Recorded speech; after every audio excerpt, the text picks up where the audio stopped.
Buenas tardes, queridos estudiantes. Vamos a continuar con Aristóteles. Voy a exponer la opinión que tiene Aristóteles del argumento que vimos a favor del pluribosismo.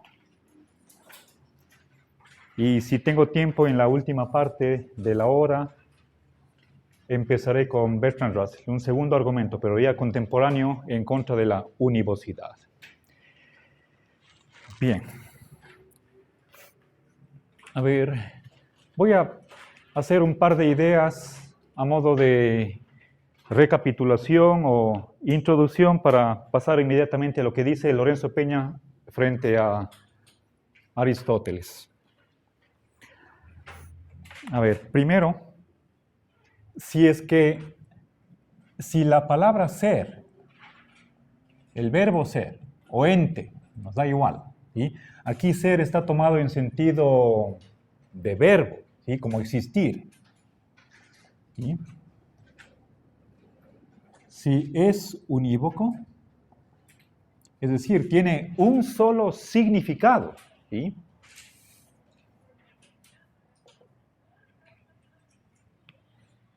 Bien, entonces la consecuencia es que hay un género de todos los entes. ¿Sí?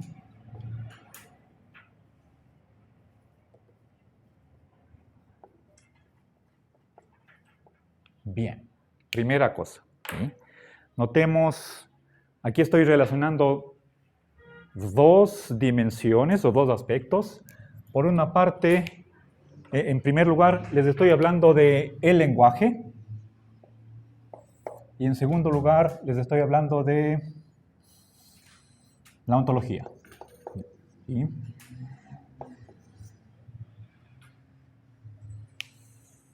¿Qué indicio tenemos de que en la realidad hay un conjunto universal, una característica de un verbo?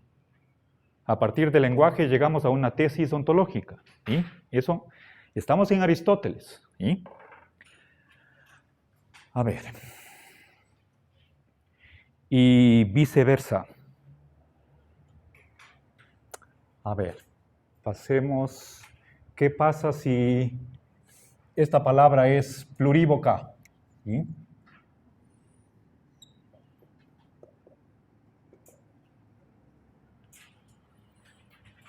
Entonces, la consecuencia que sacamos de ahí es la de que hay un desnivelamiento categorial. ¿Sí? Tenemos las categorías, los modos de ser. ¿Sí? Bien, ahora quiero dar una característica de las categorías que no he dado hasta ahora. ¿Sí? Y que es esencial o necesaria. Recuerden, Aristóteles concibe las categorías de dos maneras. La primera era decir precisamente esto de acá, de que el ser se dice, ¿sí? El verbo ser tiene varios significados, se dice de varios modos. Eso es algo lingüístico. Pero también, desde el punto de vista ontológico, las categorías son géneros supremos del ser. ¿Sí? Eso está explicado. ¿Ok? Ahora quiero... A ver, entonces hay una caracterización lingüística y otra ontológica de lo que es la categoría, las categorías. ¿Sí?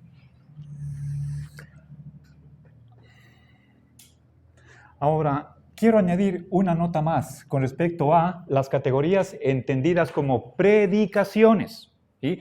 El verbo categoreo en griego significa predicar. ¿Sí? A ver.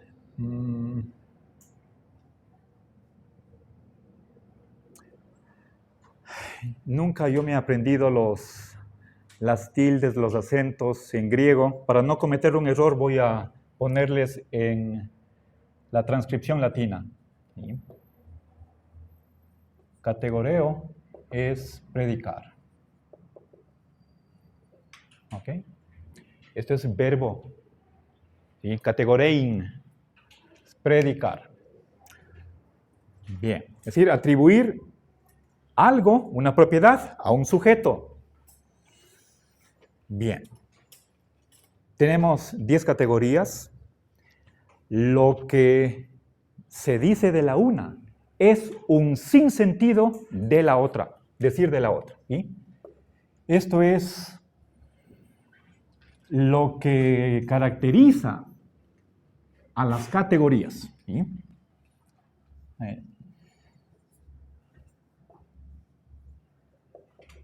Lo que se dice de una es sin sentido de la otra.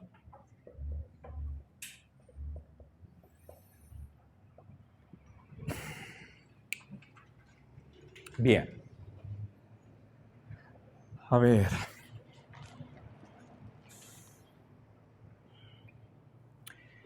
Esto, con otras palabras, significa que son totalmente excluyentes. Recordemos qué es lo que pasaba entre esencia y cualidad. ¿Sí? La primera categoría y la segunda. Pero esto podemos extender a cualquier par de categorías. ¿Sí? A ver, por ejemplo, les dije, la esencia es necesaria. ¿Sí? Pero esta modalidad del ser, ¿sí?, se le aplica a la esencia. ¿Sí? Solo a la esencia. En cambio, si aplicáramos nosotros esta modalidad a la cualidad o a cualquier otra categoría, eso es un sinsentido. No solamente falso, sino sin sentido. ¿Sí? A ver, esto tiene que ver con la contradicción. Les dije que para Aristóteles, excepto la primera categoría, el resto es contingente. Es decir, por más que esté presente una sustancia, podría no estarlo. Y de ahí su denominación común de ser accidentes. ¿Sí? Bien, ahora, eso significa que no son necesarias. ¿Sí? Pero si es que de algo no necesario en absoluto decimos que es necesario, incurrimos en un absurdo, y los absurdos no significan nada, no dicen nada. ¿Sí? Por eso, quiero por favor que asocien lo que son las categorías con el sinsentido. ¿Sí?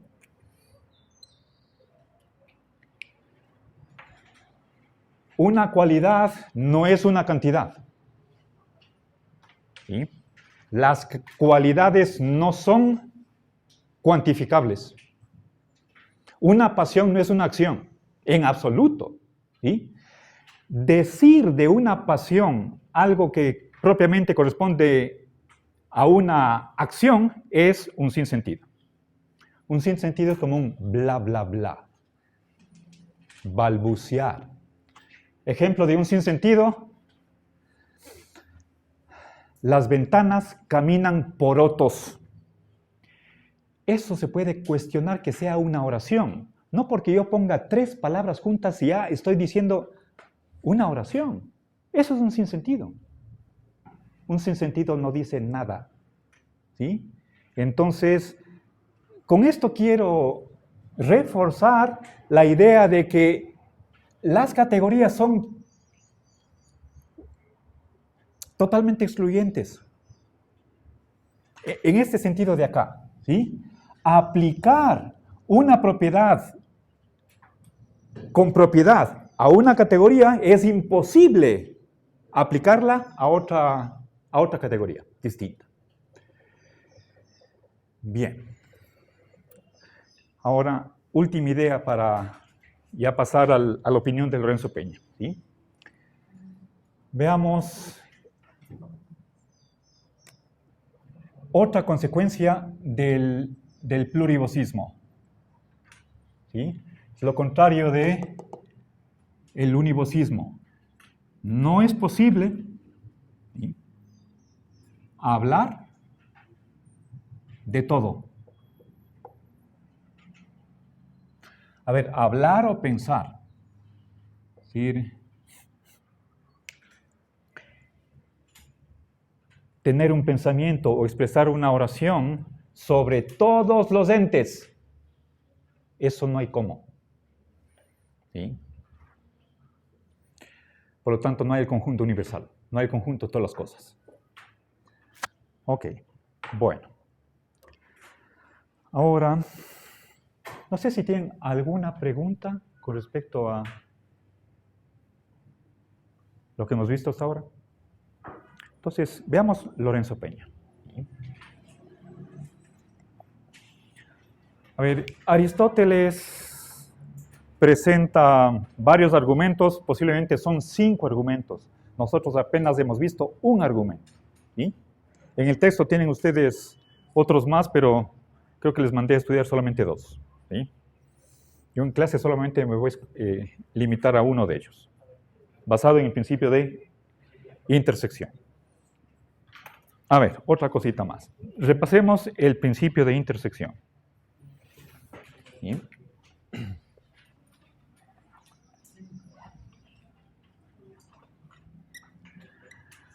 A ver, yo les di una formulación en términos de teoría de conjuntos, pero Aristóteles no habla de conjuntos, él habla de géneros o especies, subgéneros. A ver, quiero... ¿Sí? ¿Ya? ¿Sí? No, solamente lo... A ver, géneros supremos del ser. ¿Sí? Suprema genera rerum. ¿No? Lo lingüístico es esto que está acá. El ser se dice de varias maneras. Eso es lingüístico. ¿Sí? Bien. A ver, gracias por la pregunta. Eso me hace repensar. Yo quería que aquí poner algo ontológico. Fíjense, el plurivocísmo se refiere a los significados de una palabra, pero acá, si no es posible hablar de todo o pensar sobre todo, eso, ¿por qué? Porque no existe el conjunto universal o el género de todos los entes. ¿Ya? Esto es algo ontológico. Nuevamente, partimos del lenguaje y llegamos a algo real. ¿Sí? El lenguaje como vía de acceso a lo que es la realidad. Algo, una propiedad del lenguaje me dice cosas sobre la realidad. Eso es en Aristóteles. ¿Sí? Bien, pensemos en el principio de intersección. Les decía, partimos de... pongamos acá. De un conjunto, llamémosle A, por ejemplo. ¿Sí? Este es un conjunto más general. Hablemos de los árboles. Y quiero contraer, diversificar, multiplicar o dividir el conjunto de los árboles en por lo menos 2 subconjuntos. ¿Sí? Bien. ¿Cómo puedo hacer eso? ¿Sí? Si a la propiedad de ser árbol, estoy hablando en general, árbol, le añado la propiedad de ser árbol, no salgo de aquí, me quedo con árbol. ¿Sí? Para multiplicar o dividir árbol, tengo que intersectarlo con otro conjunto diferente del primero. A ver.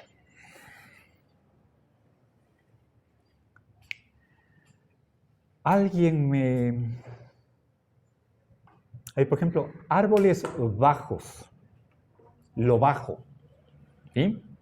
Entonces, tengo aquí, la intersección es esto de acá. ¿Sí? Esta es la intersección de A y B. Entonces, denominémosle AB. ¿Qué es este conjunto, esta sección de aquí? El conjunto de los árboles bajos. ¿Ya? ¿Qué es este conjunto de acá? Los árboles no bajos. ¿Estamos?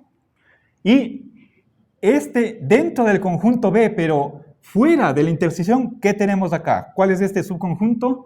El de las cosas bajas que no son árboles. ¿Estamos? ¿Sí? Bien, ahora, entonces, ¿qué dice el principio de intersección?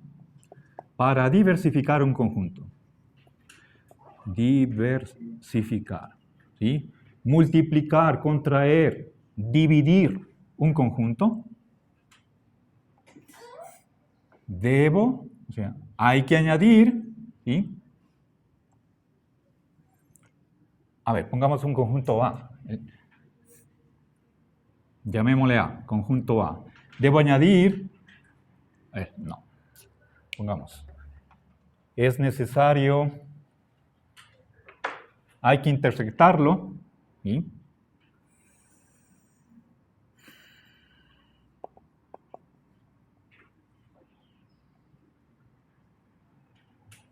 Con otro conjunto que sea diferente de A. ¿Ya? ¿De acuerdo?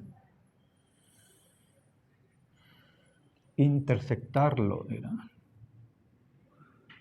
Con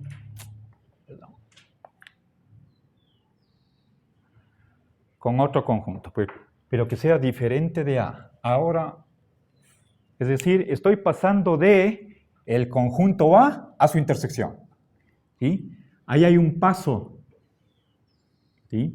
El conjunto A quedó dividido entre aquellos A que son B y aquellos que no son B. Aquí tengo una diversificación al interior del conjunto A.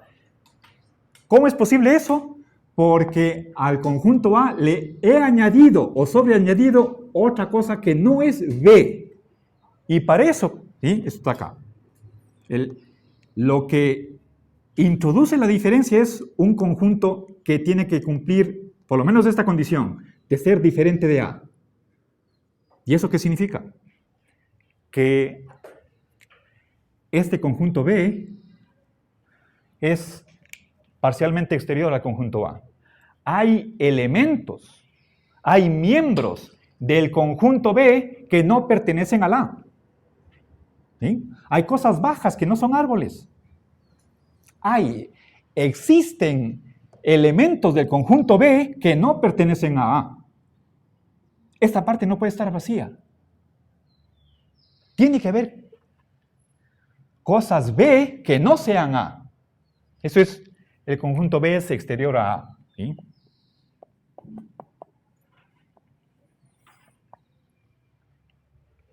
Ok. Y con que se cumpla esta condición de que B es diferente de A, entonces logramos lo que queríamos, partir el conjunto A. ¿Ok? Bien, ese es el principio de intersección. Ahora, veamos qué piensa. Bueno, y esto aplicamos a la cuestión del ser. Por reducción al absurdo, concluimos que el ser no se puede diversificar. El ser no es un género. Perdón. Claro, una de las conclusiones es que no hay. ¿Qué es lo diferente del ser? ¿Sí? Si el ser tiene estas características, de que es el conjunto de todos los entes, ¿sí?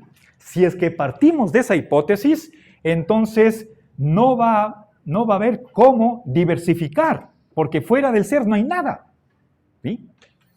Pero la realidad, si quieren ustedes, los sentidos, la experiencia nos muestra que el ser está multiplicado, ¿sí? Pero no es que partimos de una unidad y la dividimos, eso no, sino que la pluralidad es el punto de partida. Ese es el pluribosismo. Ok, entonces ahora veamos qué piensa Lorenzo al respecto. ¿Sí? ¿Acepta o no el principio de separación? Y la respuesta es... Ok. ¿Acepta el principio? Y la respuesta viene de ustedes. Estamos hablando de Lorenzo Peña. ¿Sí? ¿Acepta el principio de intersección? ¿Sí o no? Respuesta. ¿Quién dice que sí? Alce la mano. A ver, la respuesta es matizada. No tanto gradualista. Bueno, tiene que ver con grados. La respuesta es una versión matizada, sí. ¿Sí? Sí, o una versión debilitada. ¿Sí?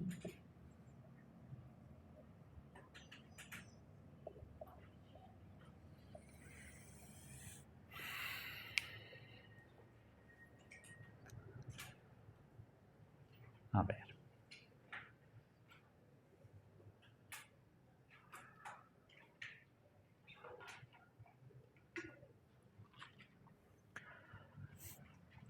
A ver, en este acápite, no recuerdo, por favor, si revisen cuál es, en dónde está, en qué acápite está este argumento de Aristóteles. Estamos en capítulo ¿qué? No? ¿Ya? ¿Qué capítulo es este? Es el 3, ¿no?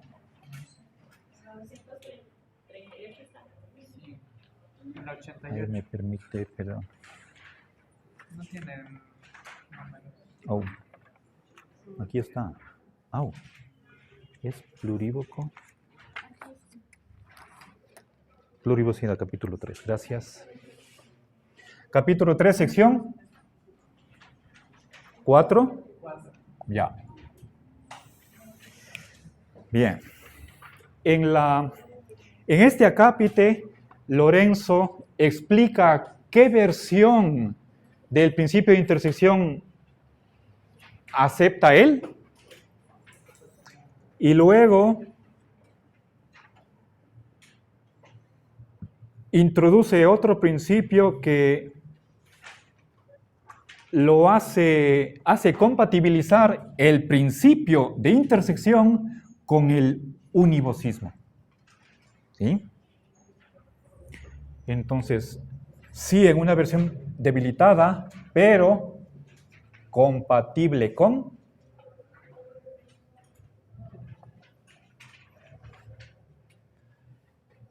el univosismo. ¿Ya? A ver, Lorenzo Peña está acá. Eso que quede clarísimo, no es plurivosista. ¿Quiénes están aquí? Aristóteles y Bertrand Russell, entre otros. No son los únicos, pero principalmente los que vamos a ver en clase. Aristóteles y Bertrand Russell. ¿Sí? Lorenzo Peña, univosista. ¿Quién más es univosista en la historia de la filosofía? Duns Scoto, el franciscano, posterior a Santo Tomás. ¿Sí? En la escolástica tardía.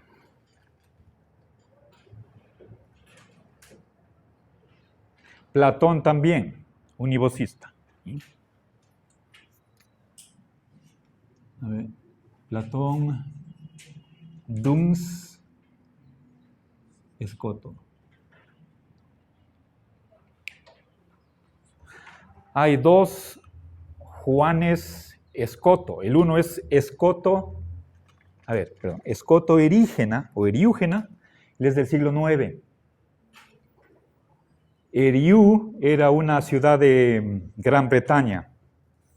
No sé si en Irlanda, en Gran Bretaña. Y el otro, Juan Duns Scoto, es el franciscano del siglo XIV, ¿sí? A finales de la Edad Media.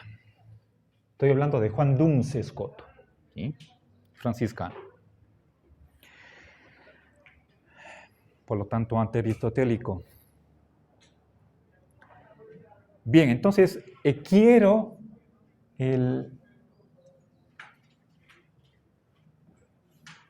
por lo menos dar unas indicaciones de por dónde va esa debilitación, ¿sí? Una moderación del principio de intersección y, sin embargo, evitar el pluribosismo. Lorenzo no puede aceptar el pluribosismo, ¿sí? Y aquí no hay una tercera vía. Si nosotros pensáramos dialécticamente y siguiéramos el consejo de Hegel, hagamos una síntesis de opuestos, una reconciliación. No hay cómo, porque aquí estamos hablando, el problema nuestro es cuántos significados tiene el verbo ser, o uno o más de uno, y no hay cómo aceptar ambas cosas, ¿sí? Entonces, no podemos aplicar el perspectivismo o un enfoque dialéctico en este problema, ¿sí? De modo que tenemos que, según Lorenzo, evitar el pluribosismo y, por lo tanto, defender el univosismo. Eso es lo que él hace. Ahora, pero no hace falta que tiremos por la borda el principio de intersección. Ahora, lo que él hace es dar una formulación diferente, una matización de este principio y de resultas de la cual, pero además, para no perder el univosismo a pesar de aceptar el principio de intersección, Lorenzo en este acápite hace referencia a el... A ver, me dicen, está mencionado ahí un principio, ¿y con qué nombre lo menciona? ¿Lo enuncia? ¿Es el principio de omni-ejemplificación o le da otro nombre? Principio de gradualidad. No. Vea aquí, en la sección cuarta. Es que justo eso se nos elimina del... Ya, ¿qué página es? Pero, y les dije, pero les mandé, está en el e-virtual, el libro completo. Dije, por favor, impriman las páginas faltantes y procesen. ¿Sí? A ver, hay un principio. Bueno, a ver, verán. Primero, veamos cuál es esta versión debilitada. ¿Sí? A ver.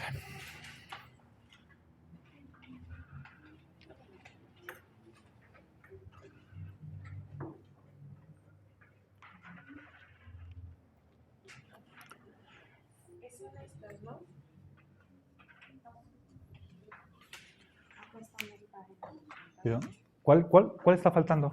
¿Qué páginas no tienen en el...? Gracias.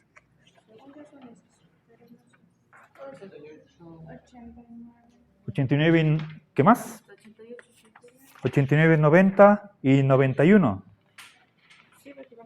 Debe ser 3 paginitas que faltaban. 89, 90 y 91, para que esté completo.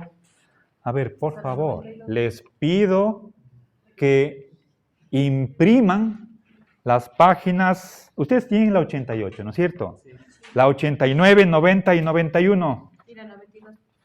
No, la 92 ya es acápite 5. Entonces, 88, 91.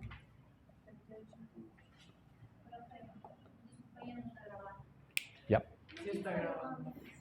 Ah, pero está. Gracias.